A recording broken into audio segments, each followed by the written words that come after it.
Hello, this is Metaphysics making a video response to Professor MTH, or ProfMTH, sorry. I always just assume that it's Professor because he's so wise. ProfMTH's video is an analysis of LifeOfApollos' video on whether hell is just or not. And I am fascinated by this topic because it has to do with the Euthyphro, which I love. I love the Euthyphro.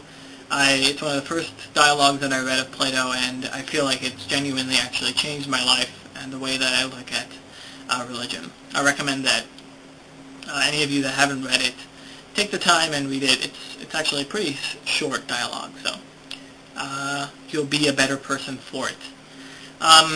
In this video, I'd like to consider the analysis that ProfMTH gives and see whether it really applies to the situation that we find in LifeOfApollos' video.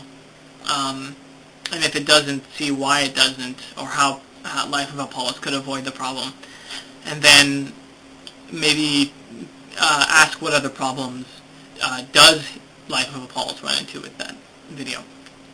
But first I'd like to visit the actual Euthyphro problem and see what it is. I'd like to reiterate it because maybe some people who watched ProfMTH's video didn't quite appreciate the real dilemma of it. I didn't understand what the problem was. Or maybe they just want to hear it again. Hopefully I'm not being too redundant. In the Euthyphro, we find the character of Socrates talking with a friend of his by the name of Euthyphro, after which the dialogue is named. And Euthyphro is going to prosecute his father for the alleged murder of one of his slaves.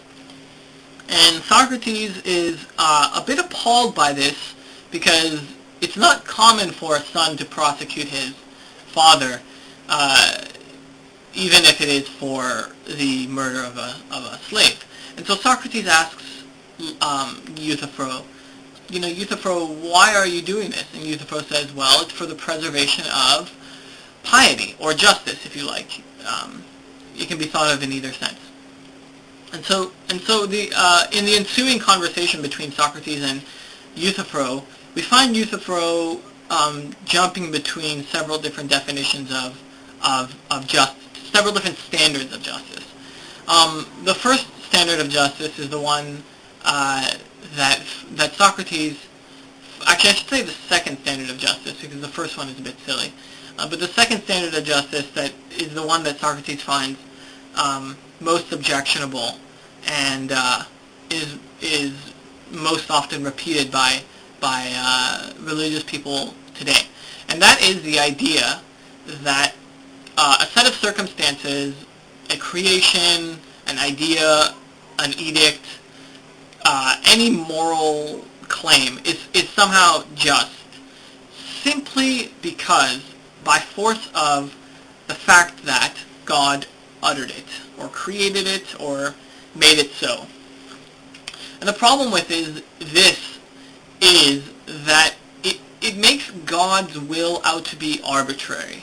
The problem is that it suggests that God could have chosen, for example, to make rape and murder and felony and arson and all these things that we consider to be immoral. He could have chosen to make them moral.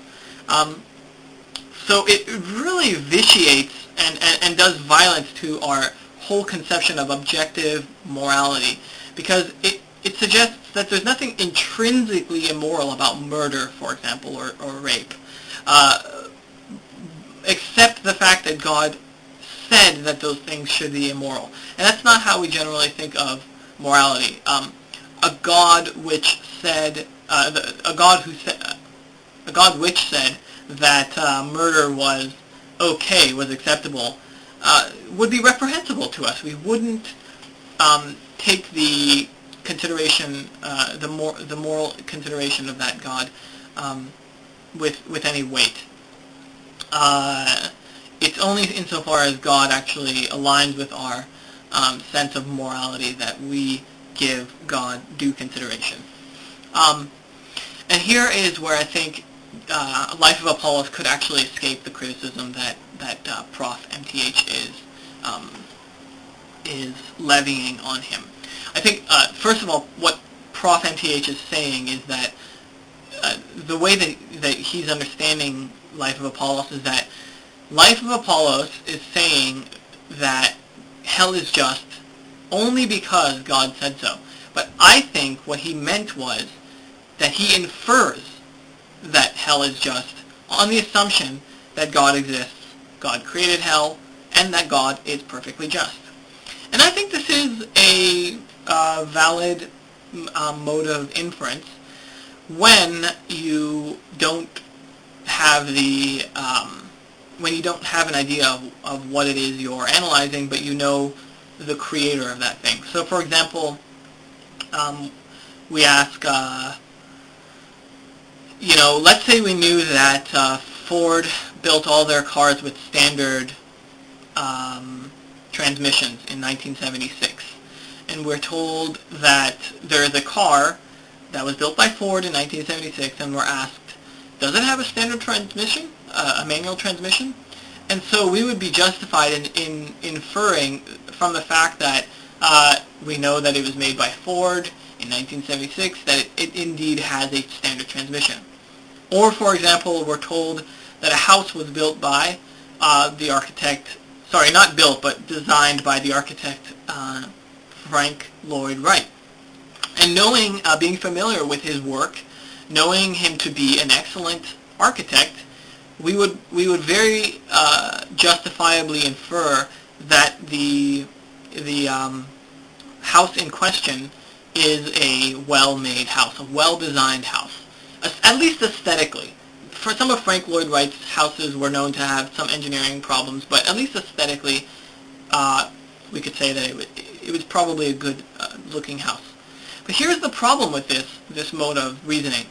It only applies when the creation in question is not available to you, when you don't actually know anything about the creation except its creator.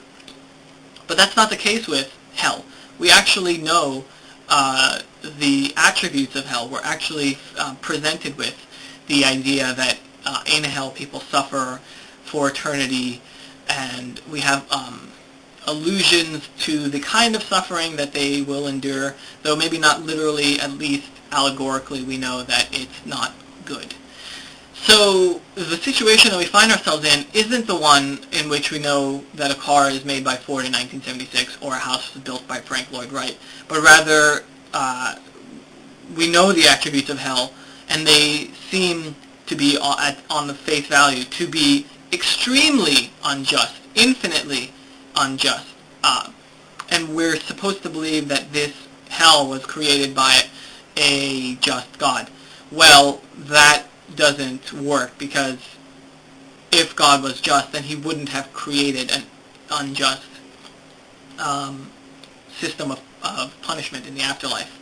Now, what we can do in this situation is either say that hell doesn't really have those properties, or hell doesn't exist, or that hell wasn't created by God.